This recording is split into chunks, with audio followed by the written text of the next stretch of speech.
Cool. So yeah, thanks again. So up to Yuriy. Yuriy is talking about Angular SEO, and so give him a warm applause. And yeah, nice to have you here.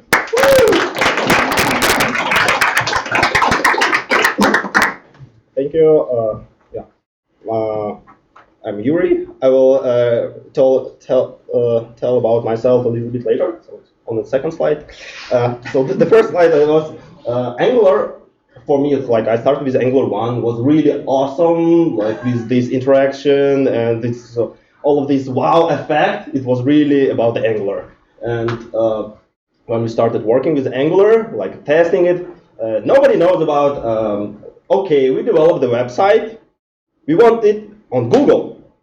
With Angular, no way. Like, okay, what should we do then? How we can use it with Angular, with all other single-page applications, because they are not crawled by the search engine, search bots. So even if now Google bot supports the running JavaScript, it doesn't matter that it will run as you want it. So you definitely don't know what will be the output of the Google result, how it will run, and the Google is the ahead of the world, and the other bots for Facebook, Yandex, Slack bots, they pretty sure not be able, or they won't be run these heavy calculations on the browser side. So we still have to take care about search engine optimizations if we are running the public website. Okay, so does anyone here raise a hand who work with a public website that has to be indexed with Google bots or with other bots? Okay, not too many. So, but when you will start working on such website, you will know that there are tools that will help you. A little bit about the company that I'm working on, and now I'm Yuriy, and I'm front-end lead in the company Schub Germany, and this is company that providing you cashback for your online bots. So if you buy something online, you can get several percents as a cashback, and it's absolutely legal. So the company is yeah, because we saw some articles about, okay, this company is trading our user data, but it's not. We following the GDPR, and how does it work? It's really simple. So most of the sellers or merchants or shops just providing the percent of the if you will bring a new customer for them. Not only new, but any customer. So like you create an advertisement, new customers come and buy something, and then you will get some percent, for example, 5%. What Schub does, we get this 5% and give back it to user. So which is just like and we keep like 1%. It's not a lot. No, but yeah, if you will compare the other cashback platforms, we are providing much better rates. So just if you didn't use it before, register is free. And okay, so the main question is, now we have website, we want it to be rendered, and pretty sure that most of you heard about the Angular Universal. Yeah, like it's. Can you raise a hand who heard about it? And can you raise a hand who use it? Not currently? Okay, so mostly there are a lot of tools, not a lot, but few of tools, and which one fits your needs? It can be a tricky question. So by the mechanism, all of these tools can be divided into two different ways to render the content. So Angular Universal uses Node.js engine to render everything. And others like pre-render.io, RenderTron, Puppeteer, they're using browser to run all the JavaScript that you want, and then when your page is ready, they're making a snapshot of your page, like they're just open the source code of the page, taking snapshot and giving it back to you, so you can save it. And this is the main difference between Angular Universal and Render.io, Render from Puppeteer tools. So every method has advantages and disadvantages. So like running JavaScript inside JavaScript engine is a way faster, but you have to care about that your code is running in the JavaScript, not in the real browser. So Angular did a great job making everything abstract, so you are doing a lot of things without even knowing about browser some details. But in real life, do we really need this complexity? If you know that your code is always running in the browser, you can use like render from Puppeteer. So in our company, we are using pre-render.io for caching pages, for rendering pages, for crawlers, for Googlebot, for other bots.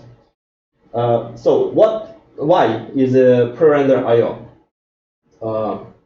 Comparing to the other tools, it's really easy to set up. In our case, it was really the only possibility to make it really simple, because other tools requires configuration. So you have to configure and run Node.js on a web server to render, or you have to run the browser, or like you have to prepare the infrastructure. And with pre-render.io, everything is ready already. So what you have to do is to make a small hook in your web server. If request coming from the bot, just redirect it to the pre-render.io. It's like very raw, without details things. But talking about our website, all our JavaScript, everything is stored as a static files.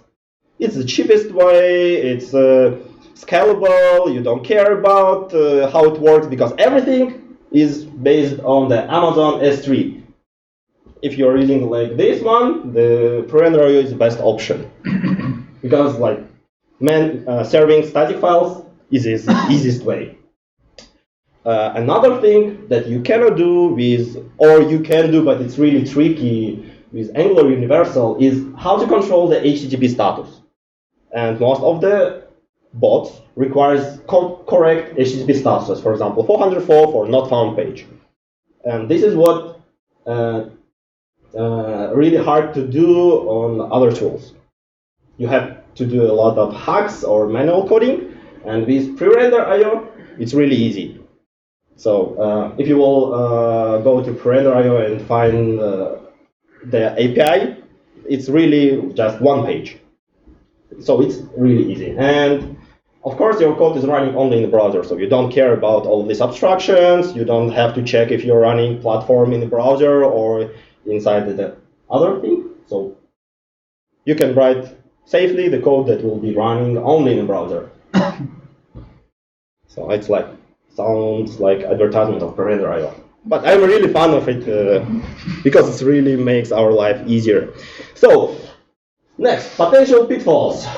Of course, you have to remember this is external service, so you not controlling it. So from disadvantages, issues happen. So in our case, issues happened twice, only twice for like 2 years.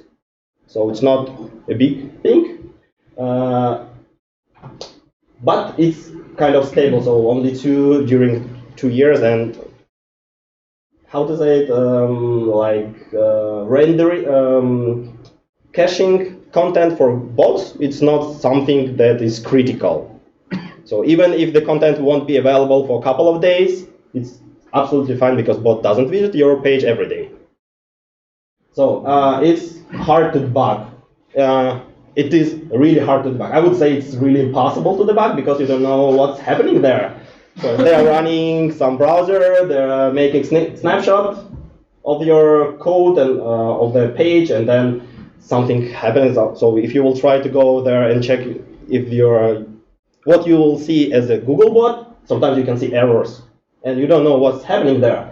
But the advantage that tech support works really good. So you just tell him, I have a problem, I don't have it locally, just check it. And next day, okay, solve it, it was our fault, so it's fine. Of course, it's not free. Is it? But if you will check the price, 15 euros per month, I would say it's really inexpensive. So it's like less than 1 hour of the developer. Here. No? Sorry, okay, last 1 hour and more of the Angular developer. You're in England, you're hiring or something.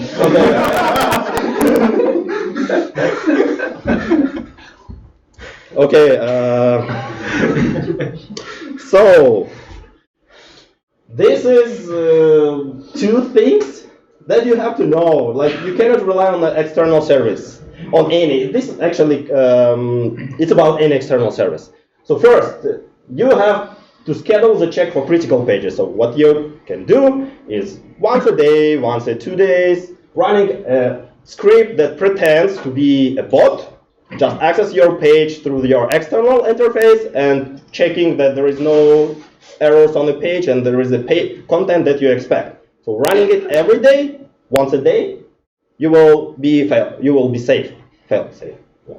You will be safe, so you will know if something is wrong on your code, because sometimes it's not the problem of the parameter IO, but it's sometimes your problem in somewhere in the code. Code was published incorrectly or doesn't work as expected. So this will save your a lot of your nerves. And the control when the content can be cached. This is written in the recommendation of the parameter IO. Sometimes parameter IO, they do a really good job trying to detect when your page is finished rendering. So when your page is finished, then they making a snapshot. But sometimes, I don't know what the reason can be, they are doing it incorrectly. So what you can do is write a hint for the parameter IO to tell, don't render it now, and after some time, just you can render now, or you can make snapshot now. So depending on your cases, it can be really easy. HTTP interceptor, so you will track all your requests to the backend, and after all requests will be finished, you wait just another couple of seconds and say, okay, everything is done. So it's not hard.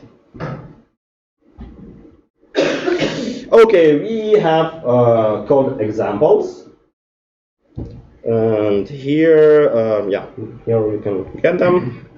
Oh. This is already rendered. This is what you can get downloading that project. And what we really care about, what is rendered inside the header section. What is good about Render IO and Puppeteer and other tools that are making snapshot of your page is done only once. What does it mean for you? You can forget about the destroy. It's like if you go to any page directly from the URL, and then you have to check that it contains all the meta information that you need. And then, when you navigate through other page using SPA, you don't care about this content anymore, because internal navigation is not the problem of the pre-render or other tools, because like it's rendered only once, so you don't care about the destroy function. So if you will have another meta, it's not a problem. For example, here we have pre-render status code with content 404. This is what will pre-render IO tell give us HTTP status 404 for this page. and we can see the canonical URL here.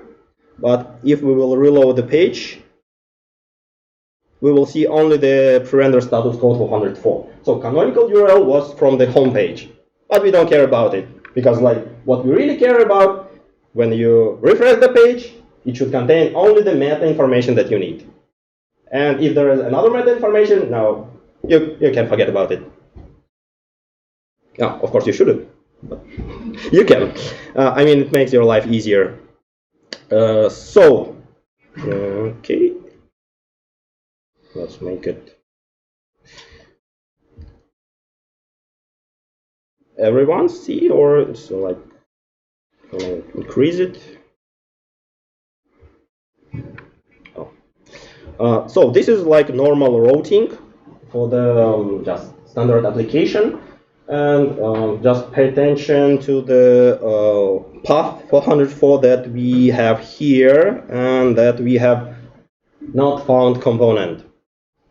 So I saw multiple examples when not found component is placed as last default route for everything that you cannot handle. But with this way, you might have a problem. For example, if you have some dynamic control, dynamic URL that is based, for example, I don't know, like a company then or user, and then you provide ID. And sometimes you provide the ID of the user that doesn't exist. We have to return 404. So in case if you set the default routing as the not found component, then what you will do? You will have to somehow tell bots that this page doesn't exist. So you have to redirect internally to the page that will generate meta status 404. So, and if you have it hard-coded like this, you can redirect directly to this one, to this page. And also this dynamic component allows you to implement really dynamic URL. So you can handle any type of the URLs. Especially this is important for content management system or CMS pages, when you can set any type of the URL. Real example. Do we have a real example? Yeah, you can open Shoop. And here we can enter whatever we want. So the thing is, it tries to load this URL, whatever I entered there, as a dynamic content. And if it's not found, then it redirects to 404. So the old pre-render will know that this page is not found. But actually, we can paste here any URL, and it will be loaded. So we don't have this AGB in our router. Or I can show it here for dynamic URL OK. So dynamic link is here. This is like here. And in the router, we don't have any dynamic links, as you can see. So like this dynamic component is managed to handle all of these cases. So we can use not found, page not found, and it redirects, but keeping the URL here. So this is another case when you can pay attention to. So in some system, I already faced the situation when people just redirect to 404. So if you're trying to access some page and this page doesn't exist, your URL will look like this. So it's like your URL will contain 404. I think I cannot increase this one. So the key here is just to keep the URL intact. So you shouldn't change the URL because it's like user experience. This is about applying page 404, how to work with it.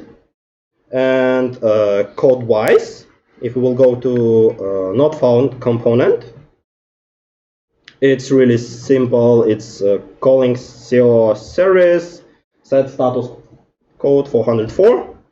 And if we will go to this function, it's called set meta content to this code. mostly this is there is nothing much to show. You can use the ready component that you can download from the internet, or you can implement it using this way, using document, create element, title, and it will work. You don't care about it. Okay, this is about 404 page about no index pages. So the next task that was that we get is how to make some pages not to be indexed by Google bots on other bots.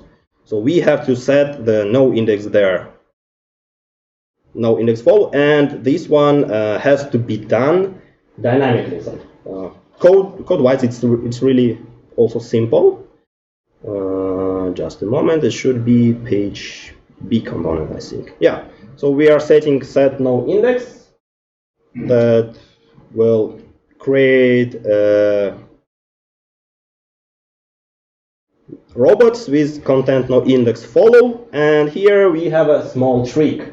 So as we can call multiple times the different indexing options, some of them are conflicting. So if we want to set no index, we have to remove canonical URL. Even if we will call these two functions to set canonical URL and set no index, canonical URL will be removed automatically, because like it's an issue of the Google, or maybe it's not an issue. It's like you are signaling Google. You have to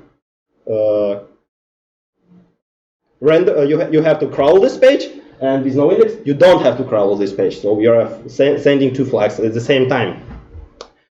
Okay, this is about no index, about not found page. We can see that, yeah, we are changing the method. Dynamic URLs and not found. Okay.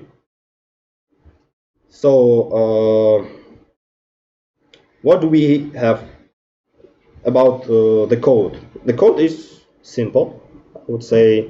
So here as example, just very basic example, I'm operating with a document itself.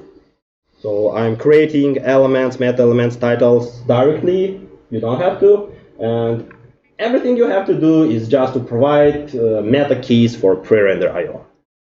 Very simple. Nothing complex. Title, meta content. Good. So another topic that can be interesting for you, that will be interesting, okay, is redirects. So mostly we don't need redirects in the regular life, but we may have. Marketing team can tell you, I want this URL to be redirected permanently to another URL. And what we usually do in the case like this, we are providing the path like legacy, and then we use redirect to new URL. Oh, sorry, one moment.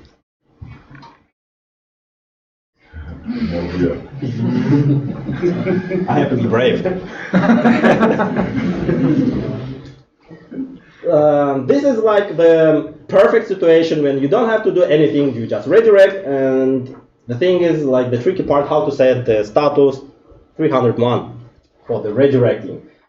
What we can do here, we can create the custom path matcher. So besides this URL, sometimes we have some URLs that have to be redirected using the parameters. So I would say it's better to keep this functionality because it's really useful. And what we can do here, we can use the custom matcher. This is the function that will parse the URL and will decide what the parameters you want to parse to the new URL. It's really complex and it's not so elegant like this solution. Also, you can use the component. where you will implement the same logic, like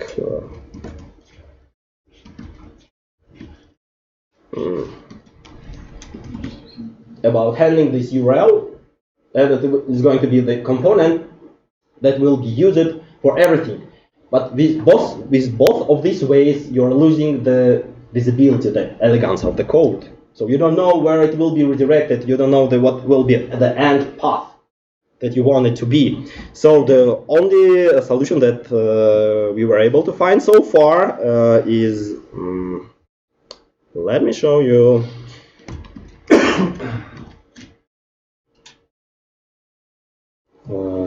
Permanent redirect.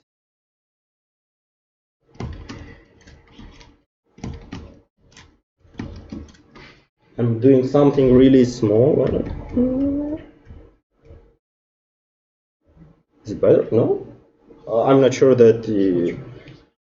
So I'm just checking the another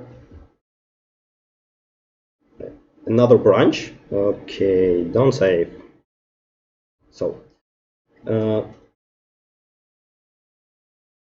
this is the way how to implement this way, the most elegant way. So we will have a different path called 301, and then we will handle all of the rows,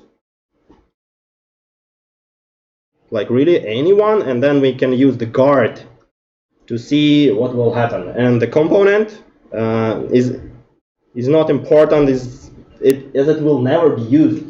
So what it does, it allows us to provide URLs in a way like this. So we can use legacy redirects with the parameters, like here we can use ID, and here we can use ID, and it will work.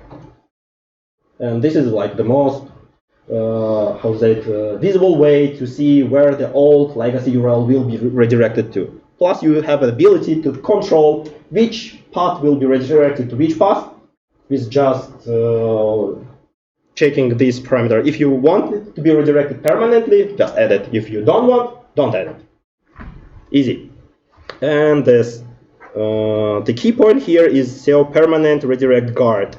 What it does, it's checking if you can activate and then replacing the URL, setting the permanent redirect, and that set permanent redirect is just set the meta keyword for the preventer IO, and then it returns the URL that you want.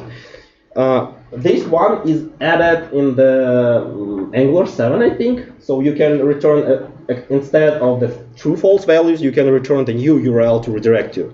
This is like really cool thing.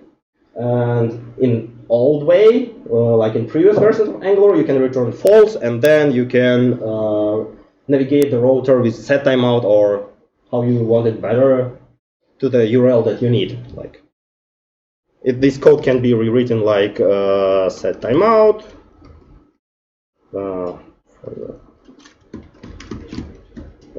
navigate by URL, it doesn't matter, and then return false, something like this.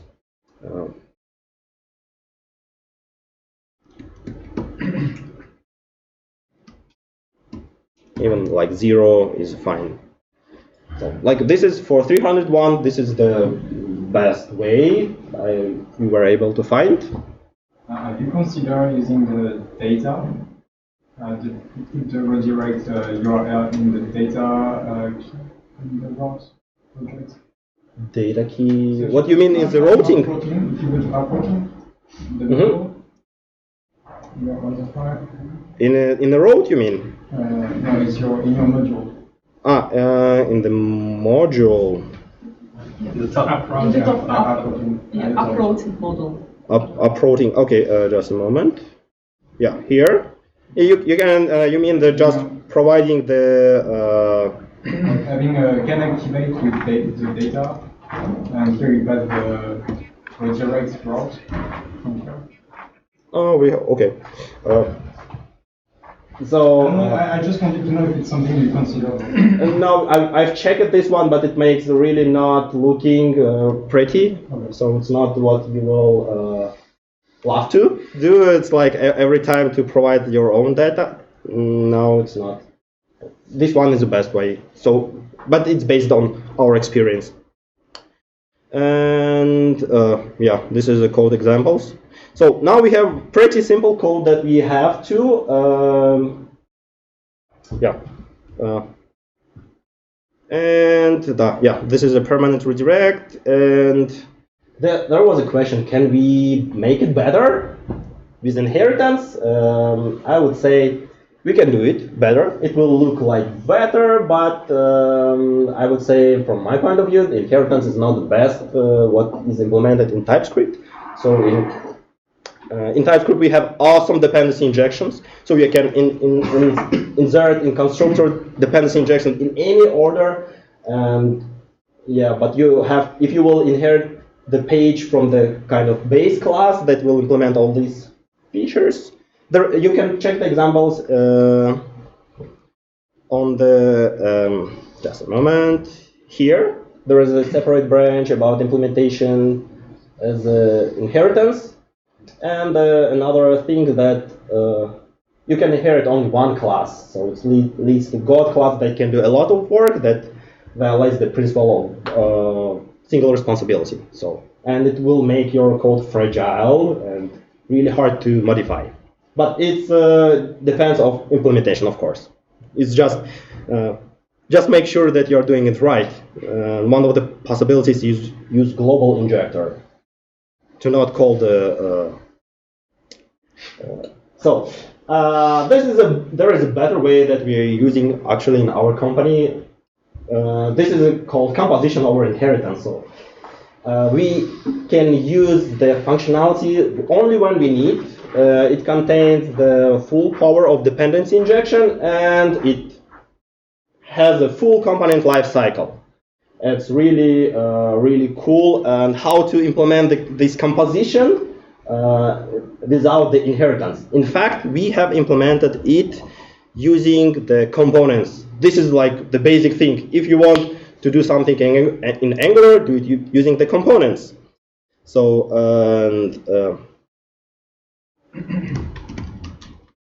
so I can show you the code that how it will look like after some modifications.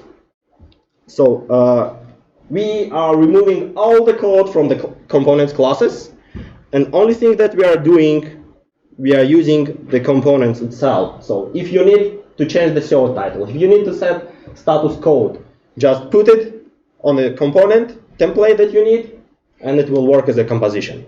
So if you don't need it, just don't put it. If you need it, you can use it. Very easy, and there is no dependency injection in your class. So your class, instead of having a lot of code, dependency injection on this SEO URL, you have nothing here.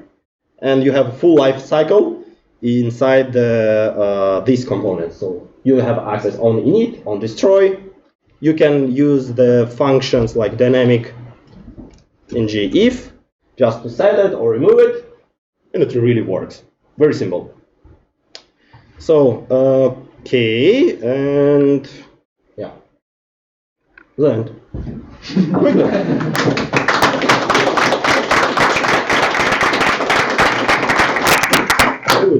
So, Thank you. questions? Maybe. You lost me in the middle because I don't know why do you have to set this SEO status code to pre-render IO.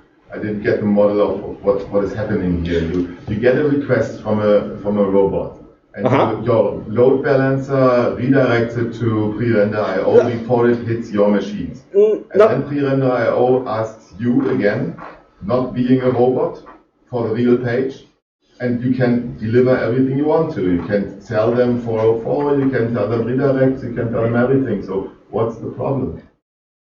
Exactly. So this is not a problem. This like pre-render IO, you can control the first how it works. Maybe I didn't. That's what I got. So the thing is there is on AWS there is a function called Lambda. So actually it just bypasses the bot's request to the pre-render IO. And the pre-render IO then just request your website with your page, and then pre-render everything and return back to the bot. So why don't you give the 404 directly to pre-render? And just don't, why do you need this meta tag and stuff like that? Okay, we cannot, for the static files, because all our website is hosted as static. JS, everything, we cannot show 404. Because is there static file JS files or not? Is there index.html file or not? And all of these URLs, strategies, are loaded from the different API, from the backend. So all of these URLs are not part of the website. How website works? We have a static, like index.html that includes all JavaScript files. All of this hosted on Amazon 3S as a static files. It's really safe. It's easy. It's cheap. It's fail-safe. Yeah. And the thing is, when your browser is requesting any URL, like here, there is no file called HGB, like no file. So what the Amazon gives you back is like 403. You don't have such file statically. And what the Lambda function does, or not, it's not Lambda, it's CloudFront, I think. It just handles this one and redirects back to give you the content of index.html file. It's just replace the content. So you will never get 400 or something different from the 200. So 200 is always what you get. Yeah. But for bots, this is the how Amazon S3 works. If you want to make it work with Angular, so it never returns you anything except 200. Okay, then you got this problem. Yeah, then we solve this problem. How to return the different code. Okay, yeah. How will pre-render IO find your path if you have like router params like IDs for some shopping items, yeah? And it's like 1,000 shopping items. How does pre-render I know this IDs? No, it doesn't know. It doesn't know. No, it doesn't. So but it has to visit the pages to pre-render it, doesn't it? No, it doesn't do cache in advance. So what you're doing, just bot request any URL, it goes to pre-render IO, pre-render IO request your website, cache content, and give it back. No cache in advance. Of course, you can ask for caching in advance to provide the hard-coded list, but why do you need it? Just any bot can access any URL, and then pre-render IO will cache it live, like from real data that we'll have. But it's a bit more round-trip time because you need always the request to. Do you really care about Google bots? So it will take 1 minute for him? If it's just only for Google bots and of course. the real page, it's just no. For real page, no. It's loaded for users. It's loaded immediately, and for Google bots, you don't care about. Okay, it will take 5 minutes to render a page. Okay, so yeah. I have a question and a comment. I think the Google bot cares. If you have a slow page, you will not show up in the search results. Yeah, we for the critical pages we have pre-caching strategy, so we can pre-cache several pages, and then cache will work like milliseconds. So and I think it's also only on the first hit, or? Yeah, it's only for first hit, and then you will have. Oh, I will just. I think this will resolve most of your questions.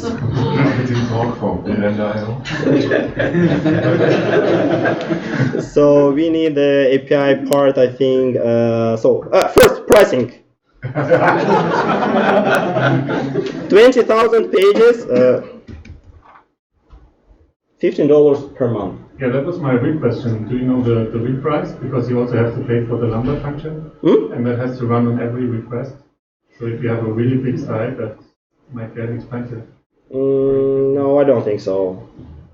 I would say no. Comparing to your own rendering server, so compare the price for S3, like a static hosting files, and compare what will be if you will run the Node.js server that you will should have 16 gigabytes of RAM, you should have 8 or 4 cores, and how much you will pay for this? Now, €15 plus Lambda function. Now, Okay, and of course you can manage the cache. Yeah. So, and documentation, I would say this is all documentation. One page, very easy. More questions? Nice, cool, thank you.